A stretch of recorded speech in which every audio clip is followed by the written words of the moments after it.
This morning, I woke up before my alarm, made chamomile tea, sat by the window for 10 minutes, just sat, watched the light change. Luna was on the windowsill. It was very quiet, and I felt ready before anything had even begun. This morning, I woke up to 3 alarms because I ignored the first two, checked my phone before I even sat up, remembered something I forgot to do yesterday, spilled coffee on my shirt, found a different shirt, couldn't find my keys, left 12 minutes late, and arrived at work already feeling like I'd lost. Jack, I know. your day started before you were ready for it. That's exactly it. My day started before I was ready for it. Hello, everyone. I'm Grace. Welcome back to the Speak Bench, episode 10. And today, something simple. Mornings. Why the first hour of your day might be shaping everything that follows. And how in English, we talk about starting the day with intention. Let's go. Hi everyone, I'm Jack. And if your morning sounds more like mine than like Grace's, this episode is for you. It was definitely for me. Before we dive in, 10 episodes. Can we acknowledge that for a moment? 10 episodes of real conversations, real honesty, real English. We've talked about feeling left behind, comparison, waiting, busyness, sleep, mistakes, comfort zones, values, approval, and now mornings. If you've been here from episode 1, thank you. If this is your first episode, welcome. And in the comments today, we want to know, what's one thing from the first 10 episodes that stayed with you? In English, we'll read every one. Okay, mornings, let's go. Grace, why do mornings matter so much? Like, it's just the beginning of the day. Why does it set everything? Because of something called tone. In English, to set the tone means to establish the mood or character of something from the beginning. The opening of a speech sets the tone for everything that follows. The first scene of a film sets the tone, and your first hour sets the tone for your day. My mornings set the tone of being behind, of having already lost something before 9 a.m. And once that tone is set, it's not impossible to change, but it takes effort.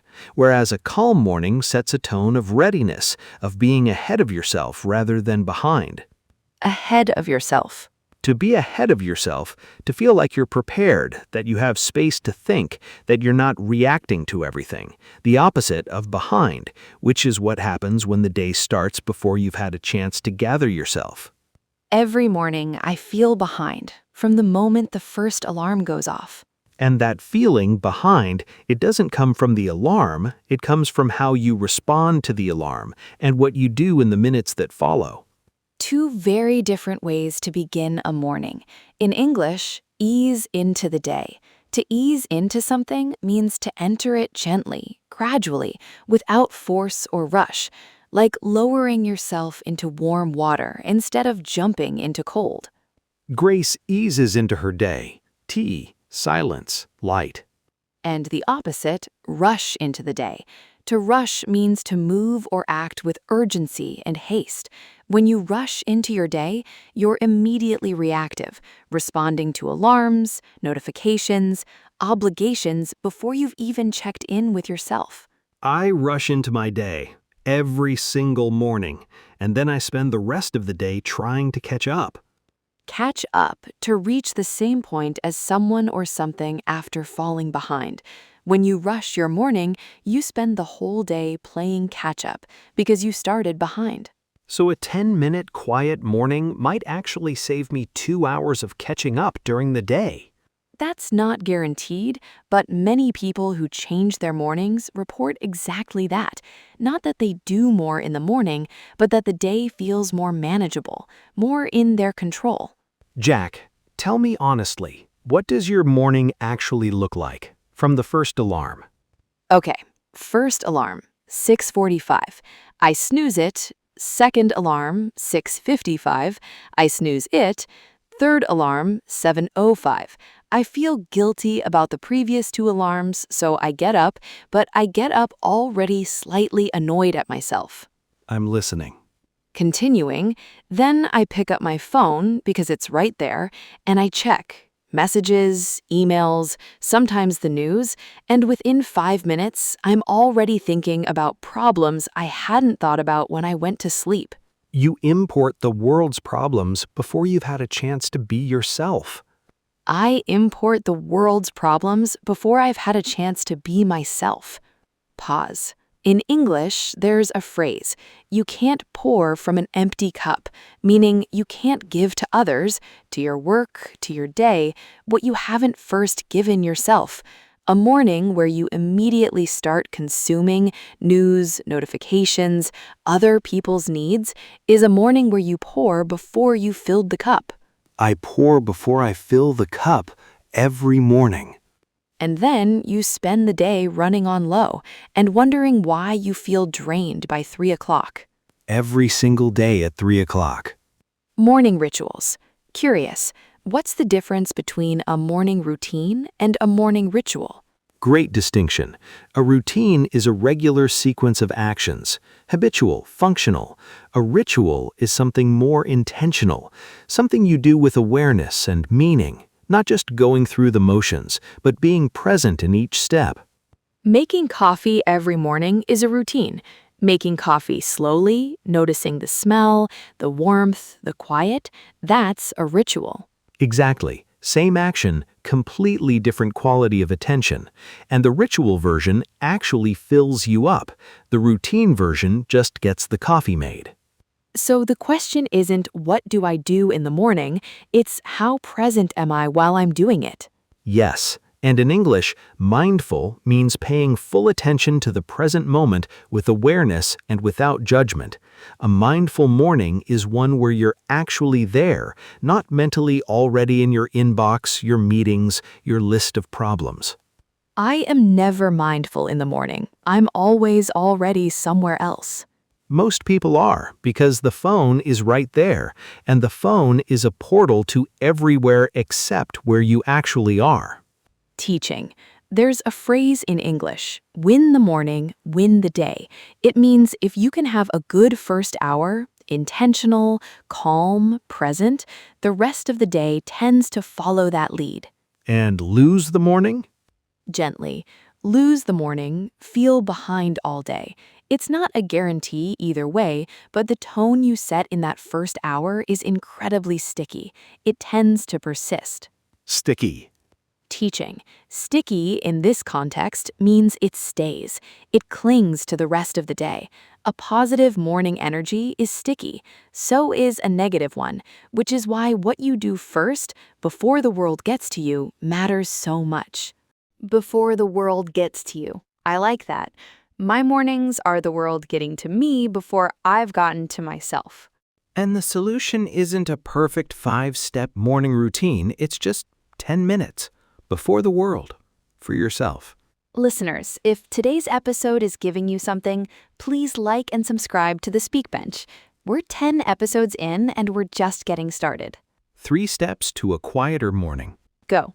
Step 1. Phone stays down for the first 10 minutes. Not forever, not an hour. Just 10 minutes after you wake up. No checking, no news, no messages. Just you, in whatever state you wake up in, before the world starts. That sounds simple and also genuinely difficult for me. Because your phone is the first thing that makes you feel productive, caught up, connected, and without it, for 10 minutes, you have to just be, which is uncomfortable until it isn't. Step 2. One small ritual. Not a routine, a ritual. One thing you do slowly and with awareness. Tea, coffee, stretching, looking out a window, walking max. One thing that says to your brain, we are starting gently. The world can wait 10 minutes. Walking max, that could be my ritual, if I actually did it slowly instead of rushing him because I'm late. Max would probably prefer the slow version. Max definitely prefers the slow version. He stops to smell literally everything. Max has been mindful this whole time. You've been the one rushing. My dog has better morning habits than I do. This is humbling. Step 3. Set your one intention for the day. Before you look at your list, your calendar, your emails, ask yourself one question. What would make today feel meaningful? Not productive, meaningful. One thing. Write it down, keep it somewhere you'll see it, and let that be your compass for the day.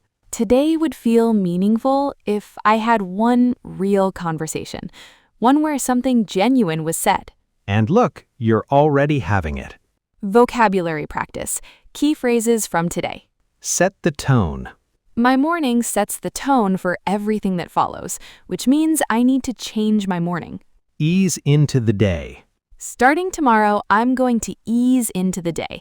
10 minutes, no phone, just me and Max and whatever quiet looks like. Morning ritual. I want to turn walking Max into a morning ritual. Slow, present, mindful, not a task to check off. You can't pour from an empty cup. Before the world gets to you. I like that. My mornings are the world getting to me before I've gotten to myself. And the solution isn't a perfect 5-step morning routine, it's just 10 minutes before the world for yourself. Listeners, if today's episode is giving you something, please like and subscribe to The Speak Bench.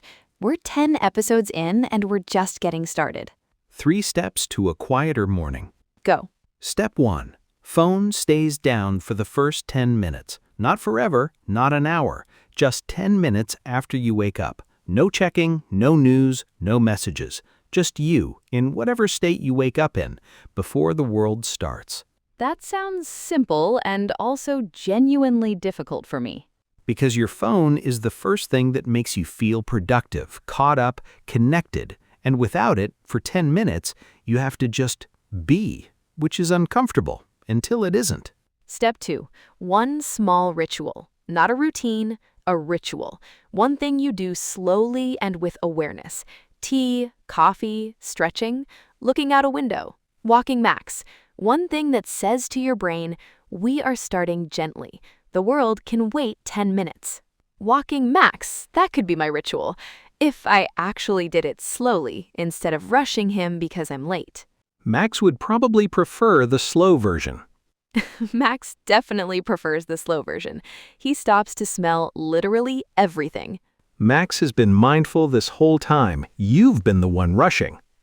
My dog has better morning habits than I do. This is humbling. Step 3. Set your one intention for the day. Before you look at your list, your calendar, your emails, ask yourself one question. What would make today feel meaningful? Not productive, meaningful. One thing. Write it down, keep it somewhere you'll see it, and let that be your compass for the day. Today would feel meaningful if I had one real conversation, one where something genuine was said. And look, you're already having it. Vocabulary practice. Key phrases from today. Set the tone. My morning sets the tone for everything that follows, which means I need to change my morning. Ease into the day. Starting tomorrow, I'm going to ease into the day.